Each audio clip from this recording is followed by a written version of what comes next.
پیارے دوستو، آج ہم آپ کے لیے ایک نئی سائنس فکشن مووی لے کے آئے ہیں جس کا نام ہے دی ڈسکوری، جو 2017 میں ریلیز ہوئی تھی، جس کی IMDb پہ ریٹنگ 6.3 ہے اور روٹن ٹومیٹوز پر 46% ہے۔ آئیے چلتے ہیں مووی کی طرف۔ مووی کے سٹارٹ میں ہم پروفیسر تھامس ہاربر کو دیکھتے ہیں، جن سے انٹرویو لیا جا رہا ہوتا ہے۔ انہوں نے یہ پروف کیا تھا کہ انسان مرنے کے بعد دوبارہ زندہ ہوتا ہے، اور پھر انٹرویور ان کو یہ بتاتی ہے کہ ان کی یہ ڈسکوری بہت ڈینجرس ہے، کیونکہ جب کبھی بھی ان کا کام پبلش ہوگا تو خودکشی کی شرح میں بہت تیزی سے اضافہ ہونے لگے گا۔ پروفیسر انٹرویور کی بات کو مسترد کر کے کہتے ہیں کہ نتائج کو نظر انداز کر کے انسانی زندگی کے بارے میں ایسی اہم سچائی کو لوگوں کے سامنے لایا جانا چاہیے، اور مزید پروفیسر یہ بتاتے ہیں کہ وہ ایک مرے ہوئے آدمی کے دماغ کی ویو لینتھ کو سب اٹامک لیول تک پڑھ سکتے ہیں۔ مطلب جب انسان مرتا ہے تو وہ اپنے ہوش میں نہیں رہتا، کہیں اور نکل جاتا ہے۔ لیکن انٹرویور اس بات پہ زور دیتی ہے کہ وہ نہیں جانتے کہ ہوش کدھر چلا جاتا ہے، اور پروفیسر انٹرویور کی بات کا جواب اس طرح دیتے ہیں کہ ریلوے اسٹیشن سے ٹرین نکل رہی ہے، اس کا مطلب ہے کہ وہ کہیں جا رہی ہے۔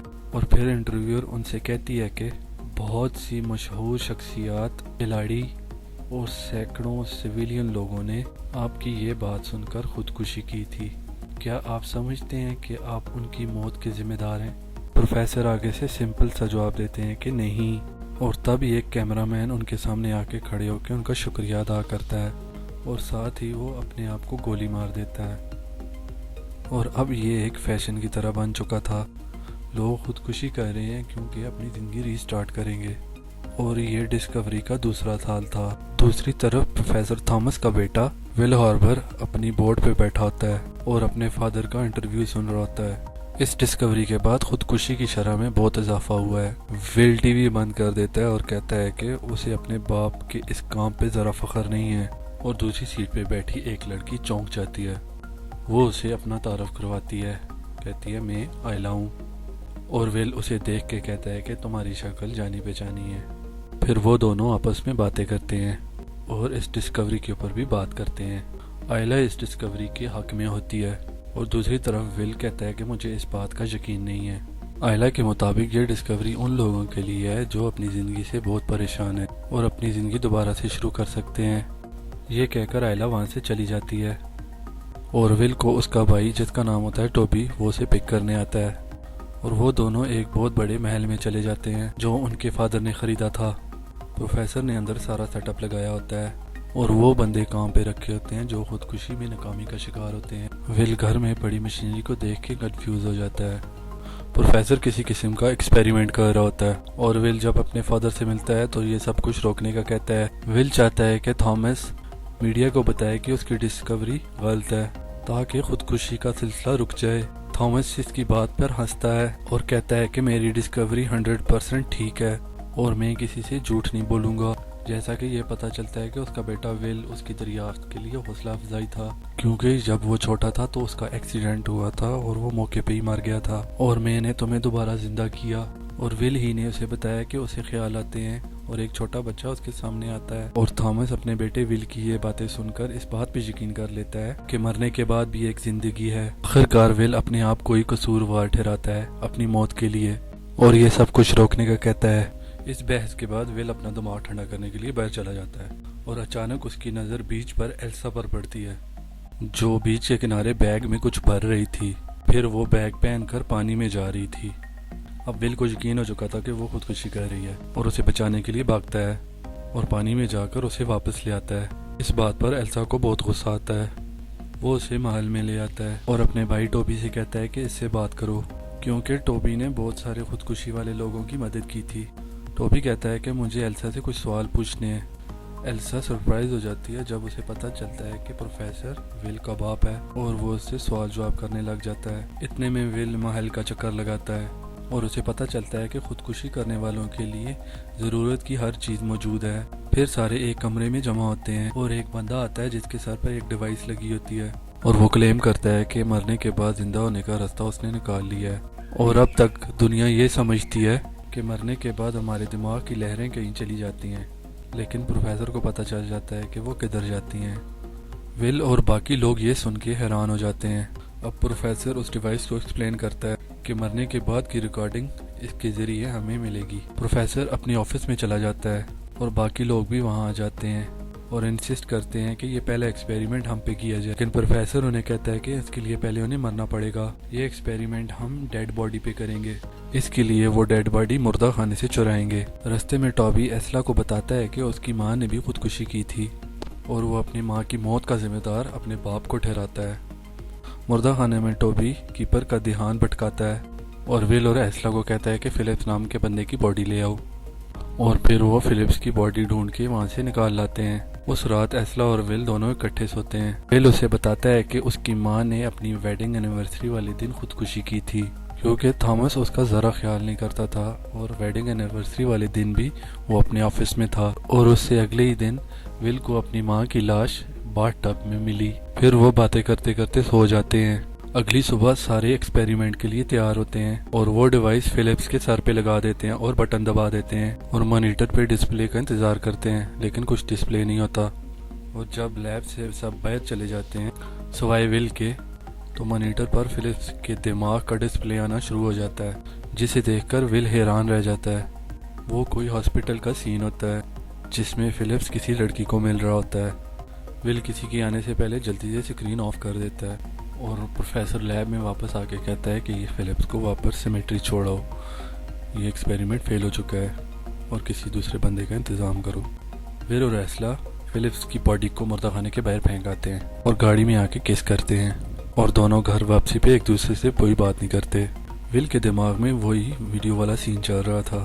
وہ نیٹ سے سرچ کر کے وہ ہاسپٹل ڈھونڈ نکالتا ہے جو ویڈیو میں ہوتا ہے، اور پھر اس ہاسپٹل میں پہنچ جاتا ہے اور اسی رستے چلتا ہے جہاں سے فلپس جا رہا تھا، لیکن آ کے رستہ بند ہوتا ہے۔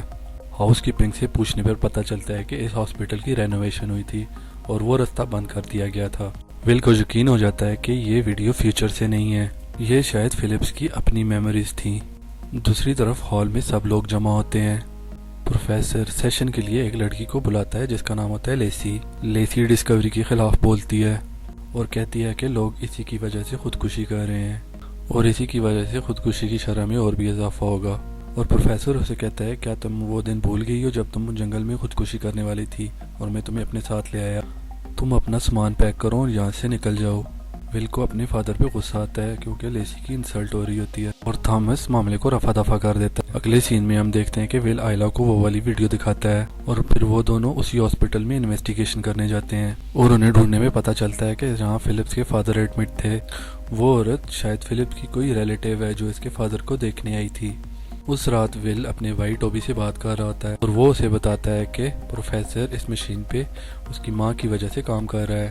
پروفیسر کو اس بات کا پچھتاوا ہے کہ اس کی بیوی نے خودکشی کی اور وہ اس مشین کے ذریعے اس کے ساتھ کسی اچھی جگہ پہ جا سکتا ہے۔ اس سے اگلے سین میں ہم دیکھتے ہیں کہ ول اور آئلا بیچ پہ بیٹھے ہیں اور آئلا اسے بتاتی ہے کہ اس کا 5 سال کا بیٹا یہاں ڈوب کے مرا تھا اور یہ سب کچھ اس کی وجہ سے ہوا تھا کیونکہ وہ سو گئی تھی اور یہی وجہ ہے کہ وہ مرنا چاہتی ہے اور ول نے اسے بچا لیا۔ وہ دونوں پھر فلپس کی بہن کے گھر جاتے ہیں جو ویڈیو والی لڑکی ہو سکتی ہے اور وہ انہیں بتاتی ہے کہ فلپس اپنے باپ سے ہاسپٹل میں کبھی بھی ملنے نہیں گیا کیونکہ اسے گھر میں کوئی بھی پسند نہیں کرتا تھا۔ ول ویڈیو میں دیکھتا ہے کہ فلپس کے بازو پر لائٹ ہاؤس کا نشان ہے، لیکن اس کی بہن بتاتی ہے کہ میرے بازو پر تو ویو کا نشان ہے۔ اب ول کو یقین ہو جاتا ہے کہ یہ فلپس کی میموریز نہیں ہے اور یہ اس کی اگلی زندگی ہو سکتی ہے کیونکہ وہ اگلی زندگی میں پرانی والی غلطیوں کو سدھارنے کی کوشش کر رہا ہے۔ اب اسے یقین ہو جاتا ہے کہ اس کے فادر پروفیسر ٹھیک ہیں، اور جب یہ پتہ چلتا ہے اور ول اور آئلا دونوں بہت زیادہ حیران ہوتے ہیں۔ یہ دونوں اپنے کمرے میں ہی ہوتے ہیں اور اوپر سے ٹوبی ان کے کمرے میں آ جاتا ہے اور بتاتا ہے کہ پروفیسر نے خود کو مشین کے ساتھ اٹیچ کر لیا ہے اور وہ جاننا چاہتا تھا کہ مشین ٹھیک ہے کہ نہیں، اور پروفیسر موت کے منہ میں ہوتا ہے اور اس دفعہ مانیٹر پر ڈسپلے آنا شروع ہو جاتا ہے۔ وہاں پہ اس کی وائف کے مرنے والا سین چل رہا ہوتا ہے اور وہ اپنے آفس سے آ کے اپنی بیوی کو کہتا ہے کہ دیکھو میں آفس سے آ گیا ہوں، کام ہوتے رہیں گے، چلیں آئیں ڈنر کرتے ہیں۔ پروفیسر اپنی غلطی سدھارنے کی کوشش کر رہا تھا اور پھر وہ اس کو مشین سے ان پلگ کر دیتے ہیں اور بہت مشکل سے اس کو ہوش میں لے کے آتے ہیں۔ پروفیسر حیران بھی ہوتا ہے اور خوش بھی ہوتا ہے کہ اس کی مشین کام کر رہی ہے، اور یہ بات سامنے آتی ہے کہ جب بندہ مرنے کے بعد زندہ ہوتا ہے تو وہ سب سے پہلے اسی جگہ جاتا ہے جہاں اسے نہ جانے کا پچھتاوا تھا تاکہ وہ اسے ٹھیک کر سکے۔ وہ سب کو اپنے گھر کے سامنے ڈسکوری کی کامیابی کا بتانے کے لیے جمع کرتا ہے کہ لیسی جس کو نکالا گیا تھا آئلہ کو گولی مار دیتی ہے، کہتی ہے کہ میں نے اسے مارا نہیں ہے، میں نے تو اس کو نئی زندگی دی ہے۔ ٹوبی لیسی کو لے جاتا ہے اور آئلہ ول سے کہتی ہے کہ وہ مرنا نہیں چاہتی، اور ادھر ول کے ہاتھوں میں ہی آئلہ کی ڈیتھ ہو جاتی ہے۔ اس کے بعد کا سین ہم دیکھتے ہیں کہ ٹوبی اور پروفیسر آپس میں بات کر رہے ہوتے ہیں کہ وہ آئلہ کی فیملی کو ڈھونڈا جائے تاکہ پولیس رپورٹ کی جائے، اور پروفیسر مشین کو تباہ کرنے کا فیصلہ کرتا ہے کیونکہ لوگوں پر اس کے بہت زیادہ غلط اثرات ہو رہے ہیں۔ اور جب وہ مشین والے کمرے میں جاتے ہیں تو وہ اندر سے لاک ہوتا ہے، اور دیکھنے میں پتہ چلتا ہے کہ ول نے اپنے آپ کو اس مشین سے اٹیچ کر لیا ہے، اور جب وہ موت کے منہ میں جانے والا ہوتا ہے تو وہ اپنے آپ کو اسی بورڈ پر پاتا ہے جہاں وہ آئلہ سے پہلے ملا تھا، اور وہ آئلہ سے پوچھتا ہے یہ کیا چل رہا ہے، اور پھر آئلہ اسے بتاتی ہے کہ یہ صرف ایک خیال ہے کیونکہ تم ابھی تک مشین کے ساتھ جڑے ہوئے ہو، نہ تم زندہ ہو اور نہ تم مرے ہوئے ہو۔ اور آئلہ بتاتی ہے کہ اس کا یہاں ہونا اس کا اپنا شعور ہے، یعنی وہ اپنی مرضی سے یہاں ہے، اور آئلہ اسے یہ بھی بتاتی ہے کہ وہ یہاں کئی زندگیاں جی چکی ہے اور ہم اس بورڈ پر کئی دفعہ کئی زندگیوں میں مل چکے ہیں۔ اور پھر آئلہ خودکشی کر لیتی ہے جس کا ول کو پتہ نہیں چلتا، اور اسے بہت پچھتاوا ہوتا ہے اور کہتا ہے کہ کاش میں بورڈ پر کچھ ایسا کرتا کہ آئلہ خودکشی نہ کرتی، اور وہ اپنی باقی کی زندگی اسی طرح پچھتاوے میں گزارتا ہے۔ اور پھر جب وہ مر جاتا ہے تو اپنے آپ کو پھر اسی بورڈ پر پاتا ہے جہاں آگے آئلہ بیٹھی ہوتی ہے، کیونکہ ول کو اس لمحے کا سب سے زیادہ پچھتاوا تھا، لیکن ول اپنی لاکھ کوشش کے باوجود اسے پھر بھی نہیں بچا سکتا۔ ول اس لوپ میں پھنس چکا ہوتا ہے اور آئلہ کو بچانے کے چکر میں اپنی سینکڑوں زندگیاں جیتا ہے اور مرتا ہے، لیکن اسے کامیابی نہیں ملتی۔ لیکن ول کی لاشعوری میں بھی آئلہ کی ہلکی سی جھلک ہوتی ہے۔ اب بھی جب پہلی دفعہ وہ آئلہ کو بورڈ پر ملا تھا تو اسے کہتا ہے کہ تمہارا چہرہ جانا پہچانا لگتا ہے، اور پھر آئلہ اسے بتاتی ہے کہ تم مجھے خودکشی کرنے سے تب سے اب تک روک رہے ہو، اور پھر ول اپنی شعور کے ساتھ سمجھوتا کر لیتا ہے جس کا نتیجہ یہ ہوتا ہے کہ اسے کوئی پچھتاوا نہیں رہتا، اور وہ اپنی اگلی زندگی کہیں اور جائے گا نہ کہ اس بورڈ پر۔ ول آئلہ سے وعدہ کرتا ہے کہ وہ اس کو یاد رکھے گا۔ اتنے میں ول کو پروفیسر کی آواز آنے لگ جاتی ہے کیونکہ پروفیسر اور ٹوبی اس کو اٹھانے کی کوشش کرتے ہیں، لیکن ول مر جاتا ہے، اور اس دفعہ مرنے کے بعد وہ اپنے آپ کو ایک بیچ پر پاتا ہے اور بچے کو پانی میں جاتا ہوا دیکھ کر اسے اٹھا لیتا ہے اس لیے کہ بچہ ڈوب نہ جائے۔ اتنے میں اس کی ماں بھاگ کر آتی ہے اور وہ اپنے بچے کو اٹھا لیتی ہے اور ول کا شکریہ ادا کرتی ہے، اور وہ ماں آئلہ ہوتی ہے۔ وہ دونوں ایک دوسرے کو نہیں پہچان سکے۔ ول کنفیوز ہو کے آئلہ کی طرف دیکھتا ہے اور وہ اسے یاد آ جاتی ہے اور سوچتا ہے کہ میں اسے کافی کا پوچھ ہی سکتا تھا، اور مووی ختم ہو جاتی ہے۔ ایسی اور بھی ویڈیوز دیکھنے کے لیے ہمارے چینل کو سبسکرائب کریں، نوٹیفیکیشن کو آن رکھیں اور اپنی قیمتی رائے سے ضرور آگاہ کریں۔ شکریہ۔